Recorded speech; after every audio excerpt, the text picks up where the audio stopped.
حضور پاک نے فرمایا، صحیح مرفوع روایت ہے، حضرت ابن عباس روایت کر رہے ہیں کہ حضور پاک نے فرمایا اللہ نے مجھے 5 نعمتیں عطا فرمائی ہیں جو مجھ سے پہلے کسی پیغمبر کو نہیں دی گئیں، ولا اقولہ فخر، میں فخر نہیں کر رہا، اللہ کی نعمتوں کا اظہار کر رہا ہوں،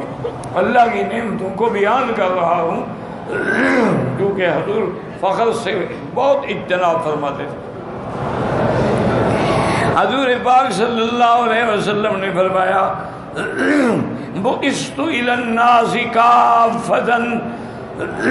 الاحمر والاسود، کہ پہلی نعمت تو یہ ہے کہ اللہ نے مجھے ساری مخلوق کے لیے بھیجا، میں کسی خاص قوم کے لیے نہیں آیا ہوں۔ ابھی یہ یعنی چند سالوں کی بات ہے، ایک نصرانی ہے اور بڑا اچھا رائٹر ہے، ان میں بھی لکھنے والے تو ہیں نا، یہودیوں میں بھی ہے نصرانی، اس نے ایک کتاب لکھی ہے مشاہیر امت کے نام پر، یعنی اس میں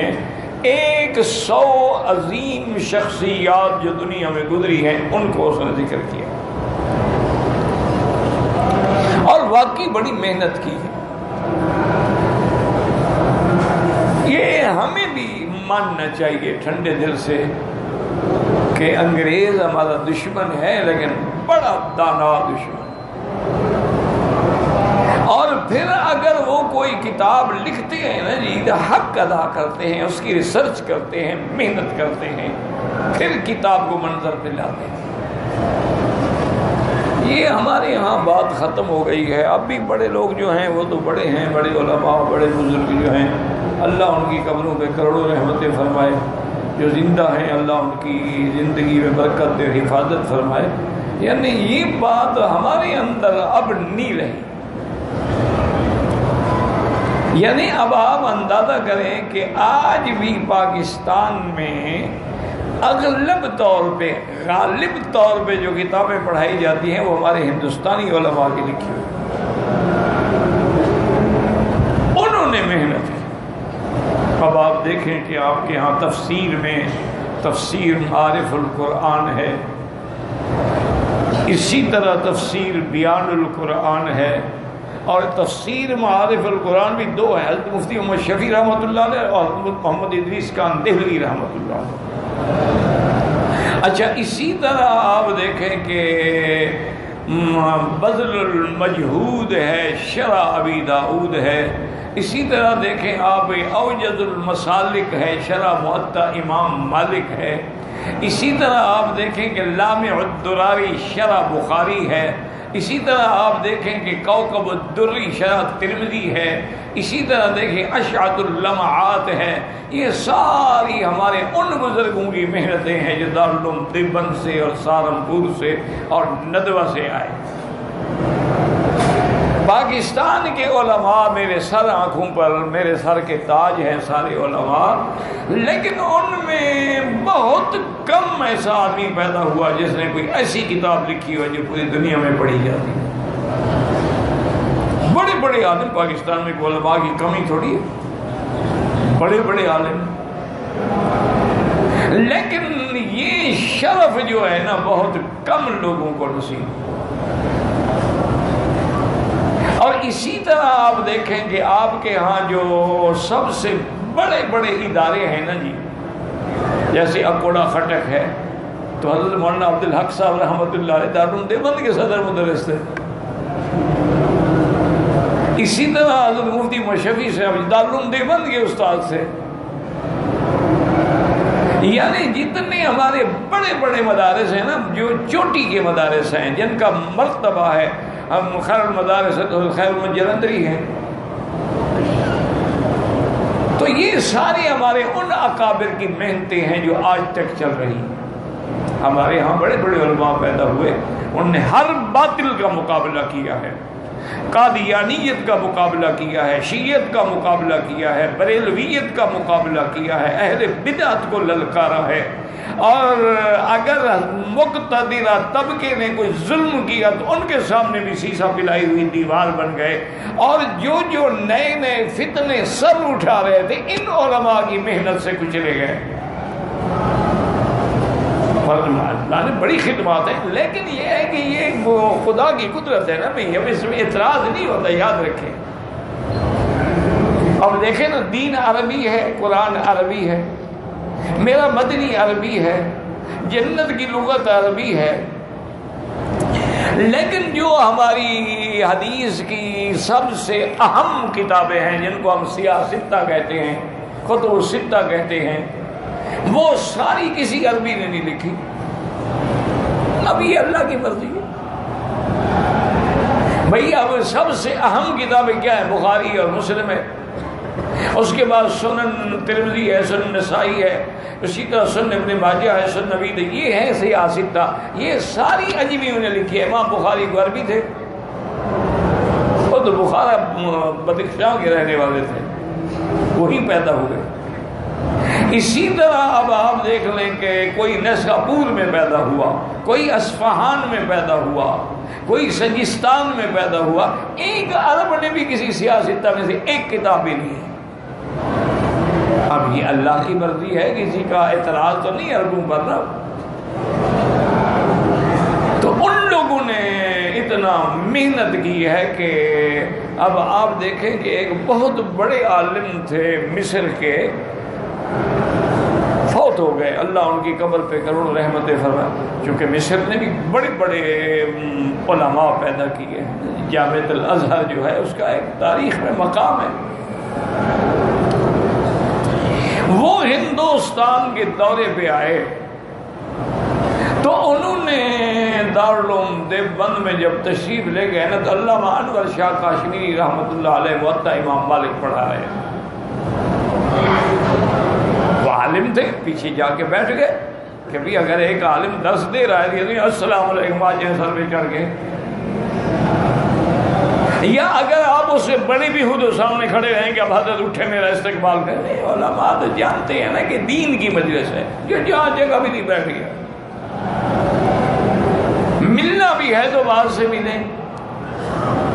تو بہرحال سنتے رہے، جب حضرت فارغ ہوئے اٹھے، محبت سے پیار کیا، ان کا ماتھا چوما، حضرت نے بھی بڑا استقبال کیا، اتنی دور سے مہمان آئے تھے، تو حضرت مسکرائے اور کہا کہ فضیلت شیخ حنفت المعطا، کہنے لگے حضرت آپ تو معطا ایسے پڑھا رہے تھے جیسے حنفیوں کی کوئی کتاب ہو، آپ نے تو معطا کو بھی حنفی بنا دیا۔ تو حضرت مسکرائے، وہ بارہ کہنے کا معنی، تو انہوں نے جا کے پھر ایک تاریخی جملہ کہا تھا جو آج تک لکھا ہوا کتابوں میں موجود ہے۔ انہوں نے کہا کہ قرآن اترا عرب میں ہے، پڑھا مصر میں گیا ہے اور سمجھا ہندوستان والوں نے۔ یہ کوئی معمولی بات نہیں ہے، یہ کوئی معمولی بات ہے۔ اور کہنے والا کون ہے؟ جامعہ ازہر کا استاد جو ان کا رئیس ہے، بڑا ہے۔ انہوں نے کہا قرآن واقعی ہمارا ایمان ہے، عرب پہ اترا، قرآن عربی ہے، لیکن پڑھا مصر والوں نے۔ اس میں کوئی شک نہیں کہ اللہ نے مصر والوں کو ایسا لحن دیا، آواز دی، انداز دیا ہے کہ آج بھی وہ قرآن پڑھے نا تو معلوم ہوتا ہے کہ ابھی وحی ہو رہی۔ اتنا ان کو، یہ اللہ کی عنایت ہے، کوئی کیا کر سکتا ہے۔ ہمارے ایک قاری صاحب کو پتہ نہیں ہندوستان کے تھے یا پاکستان کے تھے، غصہ آ گیا کہ یہ مصری بڑا فخر کرتے ہیں کہ بھئی ہم بڑے قاری ہیں اور ہم ایسے ہیں، میں مصر میں جا کے ان کو چیلنج کروں گا اور مناظرہ کروں گا۔ وہ مصر چلے گئے، وہاں جا کر حضرت خلیل الحسنی رحمۃ اللہ علیہ بڑے استاد، ان کی خدمت میں گئے، حضرت نے استقبال کیا، بتایا کہ میں ہندوستان سے ہوں اور میں سبا کا قاری ہوں، تو یہاں میں آیا ہوں کچھ سننے، یہ تو نہیں کہا مناظرے کے لیے آیا ہوں، ان کو ادب بھی ہوتا ہے کچھ سننے کے لیے، کچھ سنانے کے لیے۔ تو انہوں نے فرمایا کہ حضرت آپ ایسا کریں کہ آپ میرے مہمان خانے میں بیٹھے، آپ میرے مہمان ہیں، میرا کسی سے وعدہ ہے، میں ان کو مل کے جلدی سے جلدی واپس آتا ہوں، آپ جب تک میرے مہمان خانے میں بیٹھے ناشتہ کریں، چائے پئیں۔ تو ان کی چھوٹی بچی تھی، ایک 8 سال 9 سال کی، اس کو حکم دیا کہ بھی یہ حضرت تشریف لائے ہیں، قاری ہیں ہندوستان سے، ان کو ناشتہ بھی کراؤ، چائے وائے پلاؤ، قہوہ پئیں، چائے پئیں، اور اگر یہ برا نہ مانے تو ان سے قرآن بھی سنو تاکہ ان کی تم شاگرد بن جاؤ۔ ایک ہوتا ہے کہ سنو تب بھی آدمی شاگرد بنتا ہے، ایک ہوتا ہے کہ پڑھو تب بھی شاگرد بنتا ہے، ایک سماعن ہوتا ہے، ایک سنانے کے لیے ہوتا ہے۔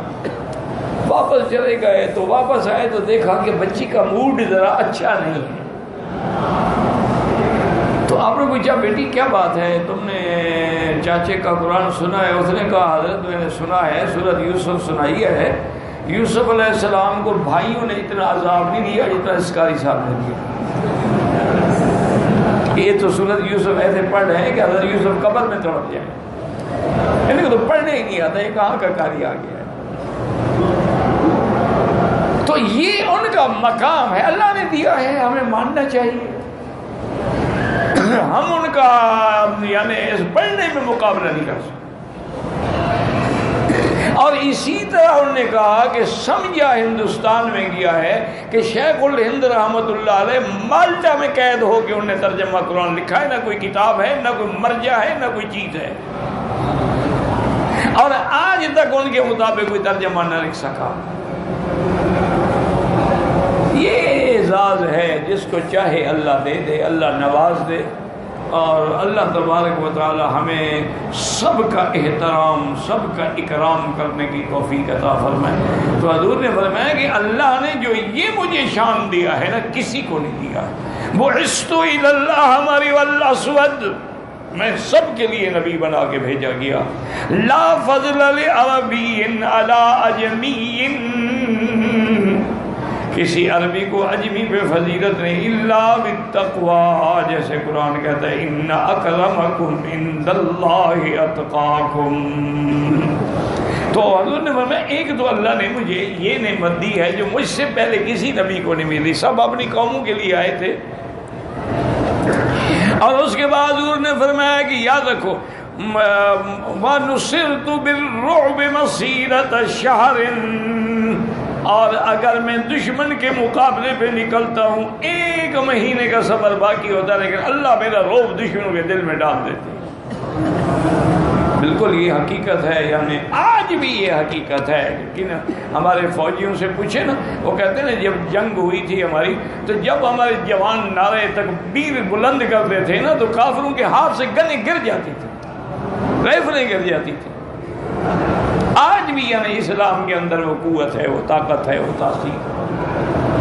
حضور نے فرمایا اللہ نے مجھے یہ نعمت بھی عطا فرمائی ہے،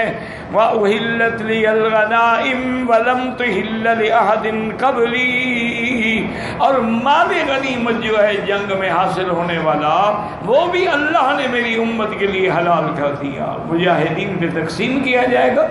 اور سب کو اس کا حصہ ملے گا۔ مجھ سے پہلے کسی نبی کے زمانے میں مال غنیمت حلال نہیں تھا، اس کو اونچی جگہ پہ رکھ دیتے تھے، آگ آگے جلا دیتی تھی۔ اس کا معنی ہے کہ اللہ کو یہ خیرات منظور ہے، اگر آگ نہ آئے تو معنی یہ ہے کہ وہ مردود ہے۔ وَحِلَّتْ لِيَ الْغَنَائِمُ وَلَمْ تُحِلَّ لِأَحَدٍ قَبْلِي وَجُعِلَتْ لِيَ الْأَرْضُ مَسْجِدًا وَطَهُورًا، اور اللہ نے پوری دنیا کی زمین میرے لیے مسجد بنا دی کہ جہاں کھڑے ہو کے نماز پڑھ لو، اور ساری زمین پاک ہے کہ جہاں مرضی آئے تیمم کر لو، ورنہ پہلے انبیاء جب تک اپنی مسجد میں نہیں جاتے تھے نماز نہیں ہوتی تھی۔ یہ حضور کی وجہ سے اللہ نے ہمیں نعمت دی ہے، رعایت دی ہے کہ پوری زمین ہے، جہاں صحرا ہے، پہاڑ ہے، جہاں مرضی آئے کھڑے ہو جاؤ، نماز پڑھ لو، اللہ قبول فرمائے۔ وَأُوتِيتُ الشَّفَاعَةَ فَأَخَذْتُهَا لِأُمَّتِي يَوْمَ الْقِيَامَةِ وَهِيَ لِمَن لَّا يُشْرِكُ بِاللَّهِ شَيْئًا، اسناد جید وَلَمْ يُخَرَّجُوهُ، اور فرمایا اللہ نے مجھے شفاعت دی ہے۔ اور ایک حدیث میں ہے کہ اللہ نے ہر نبی کو ایک دعا دی کہ ایک دعا تیری ہر حال میں منظور ہوگی، جو مانگنا ہے مانگ لو۔ تو حضور نے فرمایا کہ سب انبیاء نے وہ دعا مانگ لی، میں نے وہ دعا چھپا کے رکھی ہے، قیامت میں امت کے لیے مانگو گا۔ صلی اللہ علیہ وسلم جب سارے لوگ انبیاء کہہ رہے ہوں گے نفسی نفسی، میرا مدنی اس وقت بھی کہہ رہے ہوں گے یا رب امتی یا رب امتی۔ فرمایا اور یہاں دعا کے بجائے وہ شفاعت ہے کہ اللہ نے حکم دیا، فرمایا کہ میں نے وہ شفاعت اب نہیں کی کسی کی، میں اب قیامت والے دن اپنی امت کی شفاعت کروں گا، لیکن شرط یہ ہے کہ وہ شفاعت کس کی ہوگی؟ لمن لم یشرک باللہ شیئا، جس نے اللہ کے ساتھ شرک نہ کیا ہو، جس نے غیر اللہ کو کبھی سجدہ نہ کیا ہو، جس نے غیر اللہ کو کبھی حاجت روا اور مشکل کشا نہ مانا ہو، جس نے غیر اللہ کو کبھی عالم الغیب نہ مانا ہو، جس نے غیر اللہ میں اللہ کی جمیع صفات کو داخل نہ کیا ہو، صرف ان کی شفاعت ہوگی، کسی مشرک کی یا کسی اہل بدعت کی شفاعت نہیں ہوگی۔ اسناد مفصل فرماتے ہیں اس کی سند بڑی مضبوط ہے، لیکن سیاستہ میں اس حدیث کا ذکر نہیں ہے، تو کوئی ضروری نہیں ہوتا، اصل بات تو سند کی ہوتی ہے، یہ تو ضروری نہیں ہوتا کہ ہر حدیث سیاستہ میں ہو۔ وقال الامام احمد اذن حدثنا قتيبة بن سعيد قال حدثنا بكر بن مضر عن ابي الهادي عن عمرو بن شعيب عن النبي عن جده ان رسول الله صلى الله عليه وسلم قام غزوة تبوك قام من الليل يصلي فاجتمع وراءه رجال من اصحابه يحرسونه حتى اذا صلى انصرف اليهم فقال لهم، فرماتے ہیں کہ یہ واقعہ اس وقت کا ہے کہ جب غزوہ تبوک کے زمانے میں حضور صلی اللہ علیہ وسلم رات میں اٹھے نماز پڑھنے کے لیے، اور آپ کے ارد گرد جو ہے نا صحابہ اکٹھے ہو گئے۔ ان کا مقصد یہ تھا کہ خطرہ ہے اور جنگ کا معاملہ ہے، اور جنگ بھی پھر روم امپائر سے ہے، رومن لوگوں سے ہے، تو کہیں حضور کو کوئی دشمن چھپا ہوا نہ ہو، تو پہرے کے لیے کھڑے ہو گئے۔ حضور پاک نماز پڑھتے رہے، جب نماز سے فارغ فرمایا لگا تو اوتیت واللیل خمسا ما اوتیہن احد قبلی، فرمایا کہ آج رات مجھے اللہ نے یہ 5 نعمتیں دی ہیں جو مجھ سے پہلے کسی پیغمبر کو نہیں ملی۔ اما انا فارسلت الى الناس كلهم عامة وقال من قبلی انما یرسل الى قومه، ایک تو اللہ نے مجھے ساری دنیا کائنات کے لیے، عالمین کے لیے، انس و جن کے لیے نبی بنایا ہے، اور مجھ سے پہلے پیغمبر اپنی قوم کو بھیجے جاتے تھے۔ ونصرت العدو بالرعب ولو كان بینی وبینہم مسیرۃ شہر، کہ میرے دشمنوں کے دل میں اللہ میرا رعب ڈال دیتے ہیں ابھی 1 مہینے کا سفر باقی ہو۔ غنائم كلها اکلها، غنائم کا کھانا بھی اللہ نے حلال کر دیا ہے۔ وقال من قبل يلزمون اکلها كانوا يحرقونها، اور پہلے دور میں بس وہ رکھ دی جاتی تھی اور جل جاتی تھی، آگ اترتی تھی۔ وجعلت لي الارض مسجدا وطہورا، اللہ نے میرے لیے مسجد پاک بنا دی ہے۔ اینما ادرکتنی الصلاۃ تمسحت وصلیت، جہاں بھی موقع ملے نماز کا، وضو بھی نہ ہو تیمم کر لو، نماز پڑھو۔ وَكَانَ مِن قَبْلِ يُعَذِّبُونَ ذَلِكَ إِنَّمَا كَانُوا يُصَلُّونَ فِي بِعْيَاهِمْ وَكَنَائِسِهِمْ، مجھ سے پہلے جو امتیں گزری ہیں وہ اپنے مندروں میں، اپنے گرجوں میں جا کے نمازیں پڑھتی تھیں۔ اس کے بعد فرماتے ہیں کہ وَالْخَامِسَةُ هِيَ مَا هِيَ قِيلَ لِي سَلْ فَإِنَّ كُلَّ نَبِيٍّ قَدْ سَأَلَ فَأَخَّرْتُ مَسْأَلَتِي إِلَى يَوْمِ الْقِيَامَةِ فَهِيَ لَكُمْ وَلِمَنْ شَهِدَ أَن لَا إِلَهَ إِلَّا اللَّهُ، اور اللہ نے مجھے ایک دعا دی اور کہا کہ میرا مدنی مانگو جو مانگتے ہو۔ سب پیغمبروں نے مانگ لی ہے، لیکن میں نے وہ دعا نہیں مانگی، اور وہ دعا میں نے محفوظ کر کے رکھ لی ہے، تاکہ جب قیامت کا دن ہوگا تو وہ دعا جو ہے وہ شفاعت ہوگی، اور وہ آپ کے لیے فرمایا آپ نے کہ قیامت والے دن ہی لکم، تمہارے لیے بھی، وَلِمَنْ شَهِدَ أَن لَا إِلَهَ إِلَّا اللَّهُ، اور جس نے کلمہ توحید کا اقرار کیا اسی پہ موت آئی۔ اسناد جید قوی ایضا، یہ بھی بڑی قوی سند ہے۔ وقال ايضا حدثنا محمد بن جعفر قال حدثنا شعبة عن ابي بشر عن سعيد بن جبير عن النبي موسى الاشعري رضي الله عنه ان رسول اللہ صلی اللہ علیہ وسلم قال من سمع بی من امتی یہودی او نصرانی فلم یؤمن بی، جس کو میری نبوت کا علم ہو گیا چاہے وہ یہودی ہو یا نصرانی ہو لیکن مجھ پر ایمان نہ لے آئے تو لم يدخل الجنہ، وہ جنت میں داخل نہیں ہوگا۔ واللہ اعلم۔